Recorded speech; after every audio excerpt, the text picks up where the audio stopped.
Do I have something? Nope, I don't. Except I've got a little part 2 of an Oreo tutorial all for you here today. In this video, we're going to continue sculpting the Oreo that we started last time. If you haven't seen part 1, please check it out and start making your Oreo if you want to follow along. Get your cookies out of your milk, get your iPads or tablets ready with Nomad up, and we'll finish sculpting. I'm also going to start prepping it for some 3D printing. I also need to figure out what I'm going to do with it. I could easily make like a magnet or a container, but I like making weird things, so maybe I'll just add a freaky little face on it, so when someone pulls it out, it's just got a freaky little face. Something. Let me know if you have any ideas. Without further ado, I'm Wormer, and I'm about to show you how to make an Oreo. Let's go. Let's go, Coda. She is so sleepy. I was trying so hard to avoid this, but it happened. I forgot to hit the screen record while I was making these letters. So, unfortunately, you don't get to see me make them.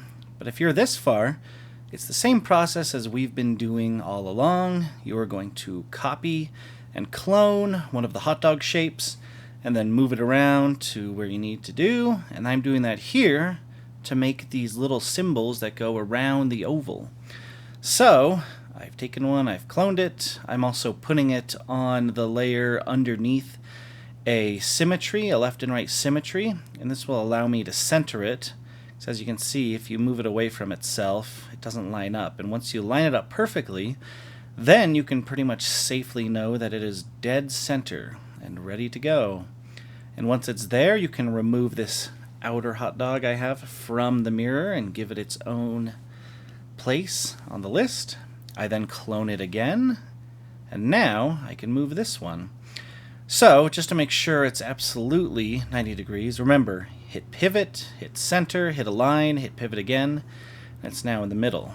I then go up one on the left and hit snap, make it at 90%, and then you can slowly move that blue circular line until it snaps 90 degrees. And now that it's 90 degrees, I'm altering it so it resembles the picture on the left and adding another one.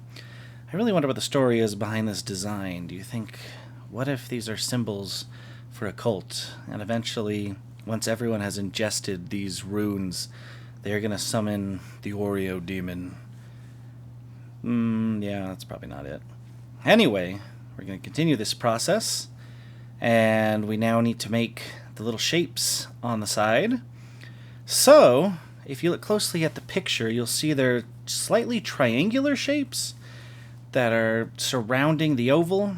So obviously a tube is not going to be the best for this. So what I do is I actually cloned one of those spheres, and now I'm just stretching it with that red circle on the gizmo, and I'm rotating it, and I'm just kind of trying to see how close I can get to it. You can also kind of stretch out the green circle on the gizmo, and this just stretches it in different directions. I'm now realizing that I think I'm going to have to go into the sculpting tools to get this right. So again, I compare the size, take another look, see how large the base of this triangle should be. And then once it's ready to go, the top middle menu, you'll hit Validate, as Validate allows us to sculpt the mesh. But it'll also prevent you from altering the sphere anymore. But we're ready. So I hit Validate, it disappears, and now I grab the Move tool. And you can see, when you angle it incorrectly, it kind of moves perpendicularly to the screen. So I had to readjust this Oreo so it's facing us dead on. Like, for example, when I had it here and I tried to pull it, I'm now using it to my advantage. I'm trying to pull it out a little bit from the surface. So just remember, it'll move perpendicular to the screen. So if you tilt the Oreo, it'll pull away from the surface. But right now, we're pushing and moving it around, and it'll only move perpendicularly, so it'll only stay on the surface, essentially. And now we just keep using the Move tool to nudge it into the right triangle shape. And the good news is, once it's there and where we want it, we can select one of these triangles and then go up to our list of objects and clone it again. And after cloning it, we can move it down to the bottom. And of course, make sure this is on the left and right symmetry level. And here I'm going into dynamic topology, which I mentioned in the previous video. I've also got the smooth tool. So remember, dynamic topology, make sure you enable it, and then you can adjust the slider, which will show you just how many vertices there will be. And you can see here I'm also messing with a voxel remesh. But anyway, with the Dino Topol enabled and the smooth, it kind of works as its own little remesh. But I'm using the smooth again to try and get rid of some of these hard edges. And you also want to try to reduce the amount of vertices you have, the amount of triangles that make up the outer shape. So, just as I mentioned before, I have duplicated it, and again, the gizmo looks weird, so I'm going to say this a lot. On the left, you hit pivot, center, align, and then pivot again, and then the gizmo will be reset and allow you to safely move it around the Oreo without getting frustrated that the gizmo is now at a weird angle. So, I'm using the arrows to move it where I want, the outer circular colored lines to rotate it if needed, and again, I just hit clone, moved it around, and then I'm putting it on my mirror. Let's see, and this is where I get the ones in the middle, so they look a little squat here, so after rotating it, guess what we're going to do? Pivot, center, align, and you can see it's all reset. Hit pivot again, and you can go back to editing. And now we're going to hit that green circle on top and mush it down. Perfect. And now we just got to center it and get it right where it needs to go on the old Oreo. That's looking real good, worm. Good job. Good job, me. Now, let's see what we're going to do next. Again, messing with the Dino Topo, the dynamic topology with the smooth brush, which will bring it in a little bit, bring that point in just a little. And then next, we're going to focus on what other shapes that we can make. I'm now going to tap one of those triangles on the bottom, and again in your list, hit clone. I now have an extra, and again, look, gizmo's always wacky. If anyone knows a way to fix this automatically, let me know. But again, we go to pivot, center, align, and pivot, and gizmo's back in action. We can now scoot this guy around, spin him around until he gets sick, and then push him right there to where he needs to be.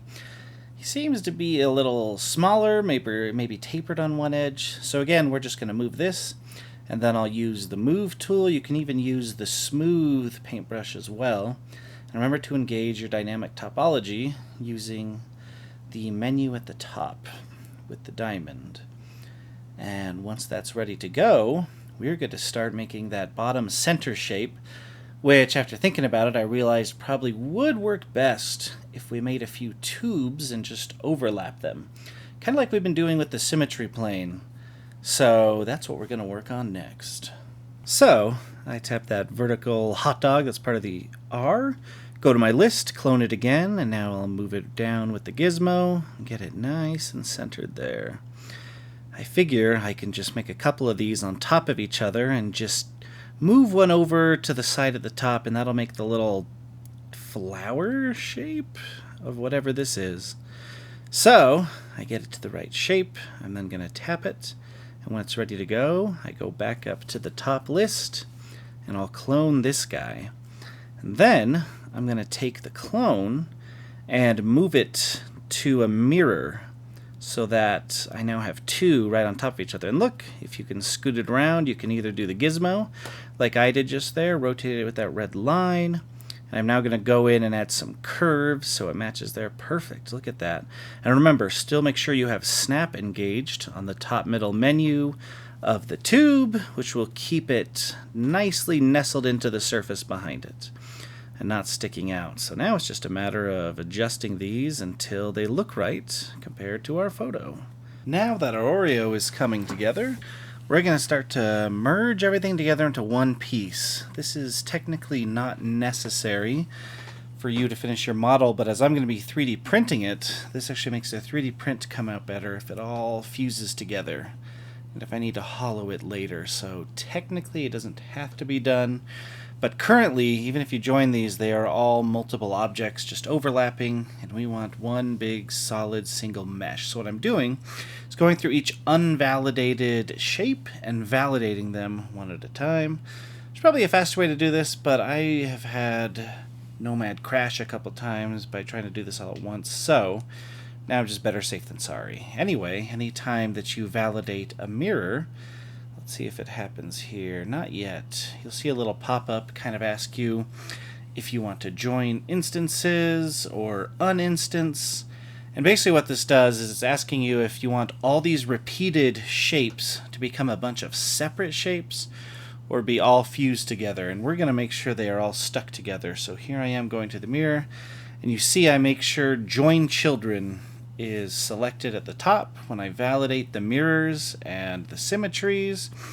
You know, you can tell yourself you're a good person now. You've joined some children together. There were some lonely children, and they're now joined together forever. You know, that actually kind of makes you sound more like a mad scientist, joining children together. That's messed up. Anyway, now that everything's validated, I grab everything at once, and I join it, and now we are going to voxel it together. This will create just the one single mesh that I need. Also, if you're going to try and sculpt this whole thing at once, it's also a good idea to voxel it together. So, if your iPad can handle it, try to voxel it as high as is comfortable without slowing down your program or crashing it. For me, with my iPad, and I've got about, 8 gigs of RAM, I go for about over 1,000. And now, go back to Dinotropo and zoom in. If there were overlaps with your multiple shapes, sometimes they kind of fuse together weird, so I'm just taking the smooth tool and going in there and smoothing out these weird bumps that happen in some places. Just